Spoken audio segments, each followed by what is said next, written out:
Hello there, welcome to Edel 316 Computational Strategies teaching video. Our topic today is subtraction. The question of today is 421 minus 187.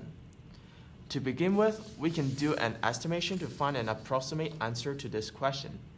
To make the calculation easier, we will try to make the number more friendly to deal with. For example, when I first saw 421, I'll think of 420. And I will round up 187 to 200. So the solution of this equation will be 220, which I think that our final solution will around 220. So next, we can use base 10 blocks strategy to solve this problem. We have the 100 columns, the 10 columns, and the ones columns. The upper part here is the middle one, which is 421, and the bottom part here is the subtraction, which is 187. One of the most important things we have to know about subtraction is we have to make the base 10 blocks above the line greater or equal to the blocks below the line, so that they can cancel each other out, and we left the differences. The first step to do is to exchange the value of the middle one so that we have enough value to do the subtraction. As we can see, from the tens columns, 2 is smaller than 8, so that we can exchange one of the 100 blocks into 10 blocks.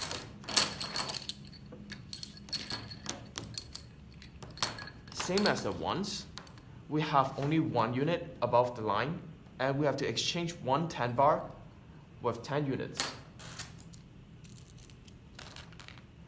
Once we finish this step, we can begin our subtraction.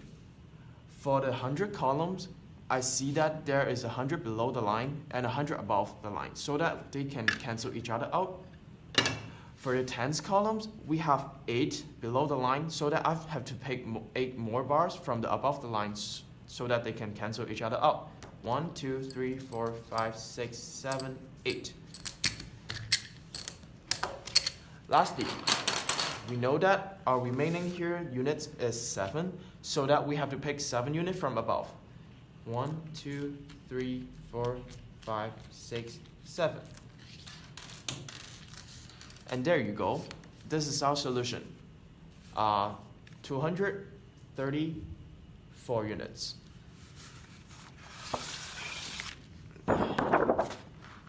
For symbolic representation, it is very similar to the base 10 blocks. The only difference is we are actually using the number instead of the blocks.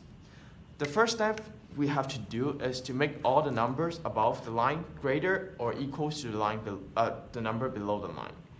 As we can see, the number 2 here is smaller than the 8, so that we have to exchange 100 with 10 tens. So we'll put this at 3, and then we can add a 1 before that, which makes it 12.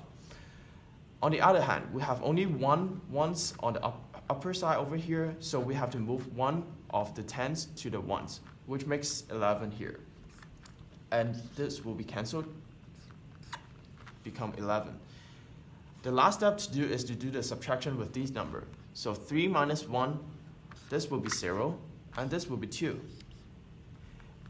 11 minus 8, this will be 0. This will be 3. And lastly, 11 minus 7, this will be 0. And this will be 4. So our final solution is 234. For personal strategy, I choose jump strategy. I will find the solution by using a number line and jumping from the middle one, which is 421, to the subtrahend to find the differences between them. The right edges will be 421, and 187 will be our subtrahend with a left edge. Firstly, I will jump from 421 to 400, and our difference will be 221. Then I will jump from 400 to 200, and our difference here will be 200. Then I can jump from 200 to 190, our difference here will be 10. And lastly, our difference have a 3 here, and that's our middle one here. That's our subtrahend as well. Last step, we have to add up all the differences. Then our total will be 234, sorry about that, which is also our final solution. Lastly, go back to our first estimation. In my opinion, 220 is pretty close to 234.